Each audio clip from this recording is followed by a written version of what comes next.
Don't expect central Indiana's rough and crumbling streets to be repaired and repaved before winter weather starts tearing them up again this year. And interestingly enough, money not the problem here. The city has enough. What is missing, however, is enough time to get all of the work done. Eyewitness News reporter Rich Van Wyk found out what is taking so long and what drivers can expect. Rich?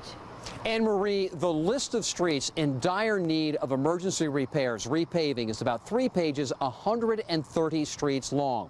But because DPW received the emergency funding so late into the construction season, it has time to guarantee that only just four of those streets will be repaired in time for winter. It's late summer, and city streets are still beaten up and battle-scarred from last winter. The potholes are pretty bad. And not likely to get much better before it starts snowing.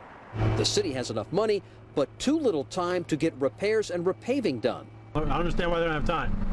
The City County Council approved emergency funding, $24 million, to make emergency repairs and repave roughly 130 streets. But that was in late June. The road construction season was already more than half over when DPW got the okay. You got a RFQ for a designer, you have to design it, you got to go before the board to get the money approved for each contract, and then you got to go through the purchasing process. A process that takes months. In a race with the weather, DPW narrowed down its worst of the worst list. Right. So you're only doing the worst of the worst of the worst. Absolutely. Portions of East Washington Street, Kessler Boulevard, and stretches of Westfield Boulevard are the only 4 streets guaranteed to be repaved by winter. That's not a good sign. No, it's not.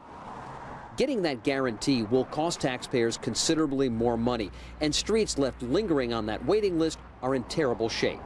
This stretch of the street is more patchwork than original pavement. A little rain, a little snow, a deep freeze, and a lot of this stuff's going to pop right out. That's a painful thought for drivers bruised by last winter. I hit I don't call it a pothole, I call it basically a crater in February. Cost $500 on my Mini Cooper. Another brutal winter could be just as costly.